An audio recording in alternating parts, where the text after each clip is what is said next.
بچوں کو پتا ہے کہ اللہ کہاں ہے، اس کا مالک کدھر ہے، اس کا پروردگار کہاں ہے، کہاں ہے اللہ؟ ساتوں آسمانوں کے اوپر عرش پر۔ دلیل رب کا قرآن، اللہ خود کہتا ہے الرحمن علی العرش استوى، وہ اللہ ساتوں آسمانوں کے اوپر عرش پر ہے۔ کیسے ہے، کہاں وہ ہم کو، کیسے ہے، کس حالت میں، وہ ہم کو نہیں معلوم۔ ہمارا ایمان ہے کہ اللہ ہے، اور ہمارا ایمان ہے کہ وہ اللہ جس نے یہ زمین بنائی، آسمان بنایا، چاند بنائے، سورج بنائے، چاند بنائے، سورج بنائے، پانی، ندی، نالے، ہوا، آگ، پانی، سردی، گرمی، رات، دن، ستارے، سب کچھ ہم کو، آپ کو۔ من عرف نفس عرف اللہ، جس نے خود کو پہچان لیا اس نے اللہ کو جان لیا۔ اللہ نے آپ کو آنکھیں دی، اللہ نے زبان دی، اللہ نے ناک دی، اللہ نے کان دیے۔ آپ نے اللہ کو کیسے پہچانا؟ اسی سے پہچانا کہ یہ کائنات، یہ سنسار، یہ سب کچھ آٹومیٹک نہیں ہوئے، خود بخود نہیں ہوئے، بلکہ ایک چارپائی، ایک قلم خود بخود نہیں بن سکتا، ایک چارپائی خود بخود، یہ کرسی کو جس پہ ہم بیٹھے ہیں، آپ بیٹھے ہیں، جس فرش پر آپ بیٹھے ہیں، جن چٹائیوں پر خود بخود نہیں بنتی، آٹومیٹک نہیں بنتی، تو اتنا بڑا مارٹ کیسے خود بخود بن جائے گا؟ پاگل ہے کوئی اگر یہ کہے خود بخود آٹومیٹک بن جائے۔ بنانے والا ہے، وہ بنانے والا کون ہے؟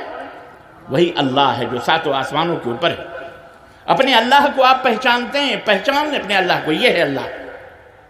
قل هو اللہ احد، اے نبی کہہ دو کہ اللہ ایک ہے، اللہ الصمد۔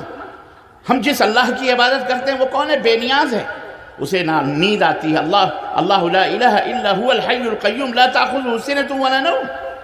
ہمارا اللہ، ہمارا معبود، ہمارا پالنہار، ہمیں روزی دینے والا، مارنے والا، جلانے والا، اس کائنات کو بنانے والا، ذرے ذرے کا مالک، تلے تنا، بھوک نہیں لگتی اسے، نیند نہیں لگتی، نیند تو نیند ہے، اسے جھپکی تک نہیں آتی، اسے اونگ تک نہیں آتی۔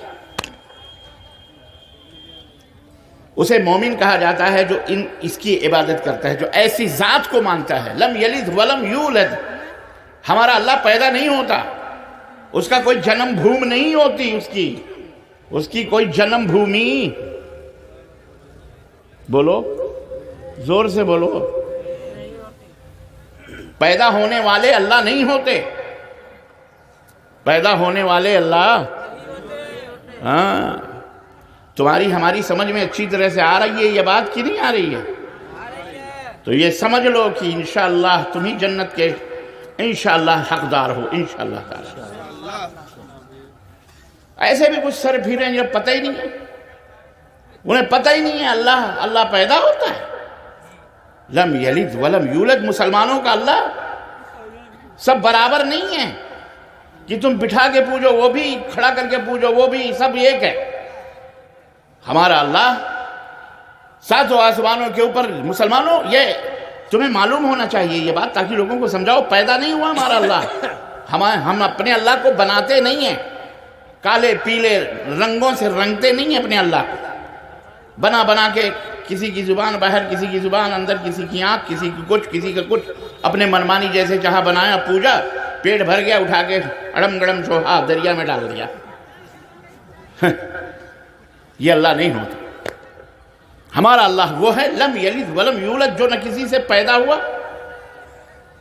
نہ اس جنم لیا، نہ اس نے کسی کو جنم دیا ہے، نہ اس کے پتی ہے، نہ کوئی پتنی ہے، نہ اس کے بیٹا ہے، نہ کوئی بیٹی ہے۔ لم یلد ولم یولد ولم یکن لہ کفوا احد۔ اللہ وہ ہے جس کا کوئی ہمسر نہیں، جس کا کوئی برابری نہیں، کوئی بھی اس کا برابر، پوری دنیا کو اس کے برابر ہو سکتی؟ اللہ اکبر۔ ایک دفعہ حضرت اللہ تو اللہ ہے، اللہ کا کلمہ جو ہے نا، لا الہ الا اللہ، جسے آپ بچوں کو ہم کو پڑھتے سناتے آپ سنتے ہیں کہ اللہ کے سوا کوئی معبود برحق نہیں، اللہ کے سوا کوئی سچا معبود نہیں۔ ایک دفعہ حضرت موسیٰ علیہ السلام نے اللہ سے کہا کہ اللہ کوئی ایسا کلمہ بتا دے، کوئی ایسی بات بتا دے، اپنی کوئی ایسی چیز سکھا دے مجھے کہ میں اس سے تجھے یاد کرتا رہوں۔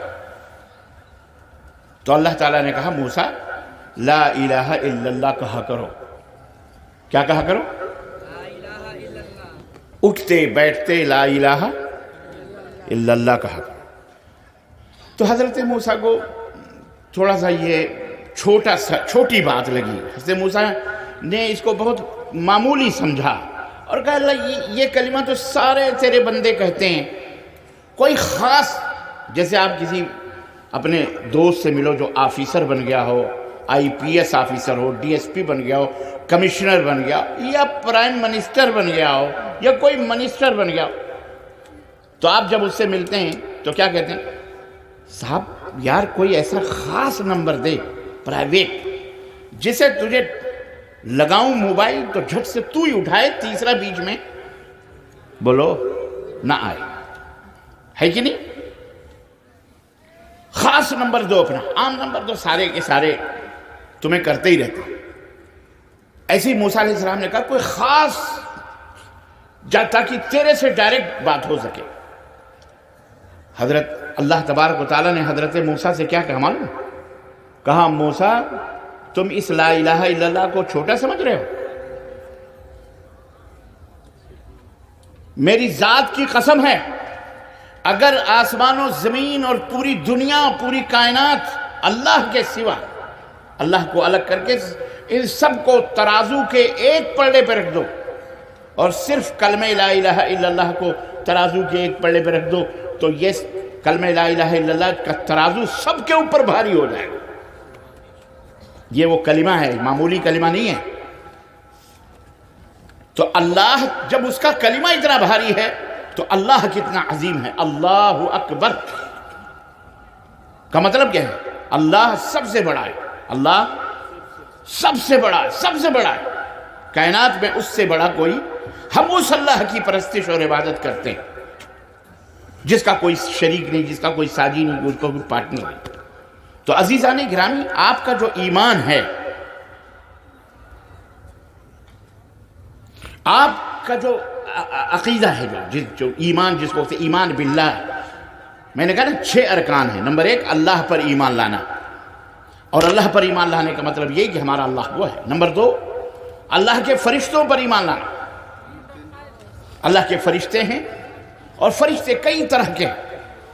اس وقت اللہ کے رسول صلی اللہ علیہ وسلم کی یہ حدیث مبارک آپ سب کے لیے بطور بشارت خوشخبری میں آپ کو بتاؤں کہ اللہ کے نبی صلی اللہ علیہ وسلم نے فرمایا کہ مجتمع قوم فی بیت من بیوت اللہ، جب بھی کوئی قوم اللہ کے گھروں میں، کسی گھر میں، کسی جگہ میں جمع ہوتی ہے اور وہ اللہ کا ذکر کرتے ہیں، اللہ کی تعریف کرتے ہیں، اللہ اور اس کے رسول کا بیان کرتے ہیں، اللہ کی دین کو سیکھتے ہیں، حفتہم الملائکہ، فرشتے انہیں اپنے پروں میں لے لیتے ہیں۔ یہ ادھر بھی، دائیں بائیں، آگے پیچھے، یہ جتنے بھی بیٹھے ہوئے ہیں، اس وقت فرشتوں نے اپنے پروں کے درمیان آپ کو گھیرے ہوا ہے۔ وغشیتہم الرحمہ، غشیتہم الرحمہ، اور رحمت انہیں ڈھانپ لیتی۔ وَنَزَلَتْ عَلَيْهِمُ السَّكِينَةُ، اور اللہ کا سکون ان کے اوپر نازل ہوتا ہے، اللہ کی برکت نازل ہوتی ہے ان کے اوپر۔ اور جب مجلس کا اختتام ہوتا ہے، مجلس ختم ہوتی ہے، تو فرشتے کہتے ہیں، اللہ تبارک و تعالیٰ انہیں حکم دیتا، پکارنے والا کہتا ہے اے لوگو اپنے گھروں کی طرف پلٹ جاؤ، اللہ نے تمہارے گناہوں کو معاف فرما دیا ہے۔ سمجھ میں بھائی بات؟ ہم گنہگار ہیں، سراپا گنہگار ہیں۔ عزیزو ہم کون؟ ہم سے غلطیاں ہی غلطیاں ہوتی ہیں، خطائیں ہی خطائیں ہوتی ہیں، آپ کو پتہ ہے۔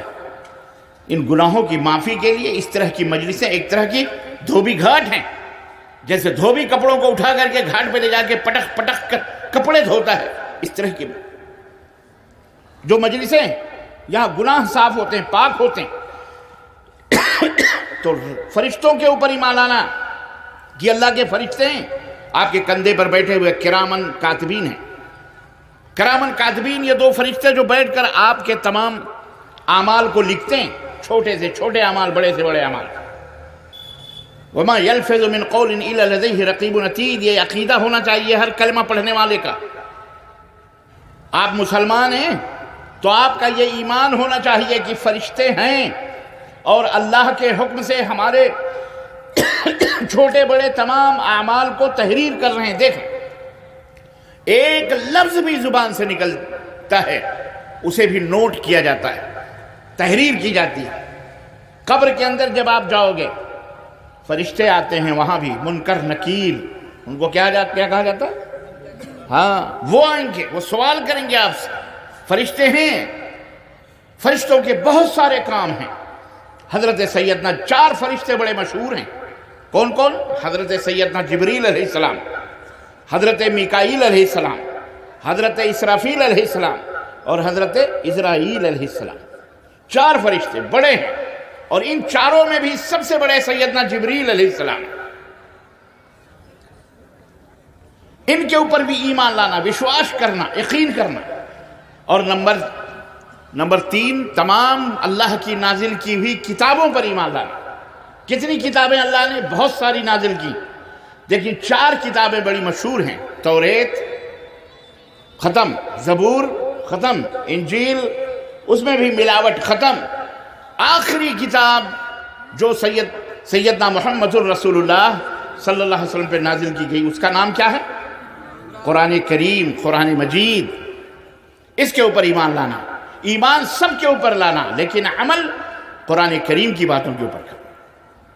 اور نمبر 4، تمام رسولوں کے اوپر ایمان لانا۔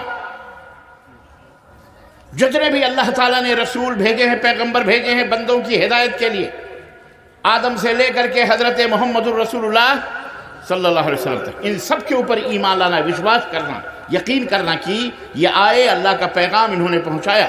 ہمارے آخری نبی حضرت محمد الرسول اللہ صلی اللہ علیہ وسلم، جن کے بعد اب کوئی نبی آنے والا نہیں، جن کے بعد اگر کوئی شخص اپنے آپ کو نبی کہتا ہے، رسول کہتا ہے، تو وہ شیطان ہے، وہ جھوٹا ہے، وہ مکار ہے، وہ نبی ہو سکتا نہیں۔ اور نمبر 5، یوم آخرت پر ایمان لانا، کہ ایک دن یہ دنیا ختم ہو جائے گی، یہ زمین مٹ جائے گی، یہ پہاڑ، یہ سب ہم سب ختم ہو جائیں گے، ختم ہو جائے گی پوری دنیا۔ اسے قیامت کہتے ہیں، یوم القیامہ، قیامت کا دن پہ ایمان لانا۔ اور نمبر 6، تقدیر کے بھلے اچھی بری تقدیر پر ایمان لانا۔ یاد رکھو، کتنی بھی محنت کر لو، کتنی بھی مزدوری کر لو، لیکن جتنا بھی لکھا ہے اتنا اللہ تبارک تعالیٰ تمہیں دے گا۔ لیکن اس کا یہ بھی مطلب نہیں ہے کہ آپ چادر اوڑھ کر کے جا کے گھر پہ سو لیں، تقدیر میں لکھا آئے گا، نہیں۔ تقدیر میں یہ بھی لکھا ہے، آپ محنت کرو گے، یہ کرو گے تو تمہیں یہ چیز ملے گی۔ میں بول رہا ہوں، میری تقدیر میں یہ لکھا ہے، یہ نہیں کہ میں بیٹھ جاؤں چپ چاپ منہ بنا کر کے کہ چلو سب لوگ سمجھ جاؤ، ساری باتیں میری سمجھ جاؤ گے، چپ چاپ ہو جاؤں میں تو سمجھ جاؤ گے، اما جب بولیں گے نہیں تو آپ سمجھیں گے کیسے؟ یہ بھی لکھا ہے کہ میں بولوں گا، اس مائک کے ذریعے آپ تک آواز پہنچے گی تو آپ سمجھ جاؤ گے، نہیں، یہ بھی تقدیر میں لکھا ہے۔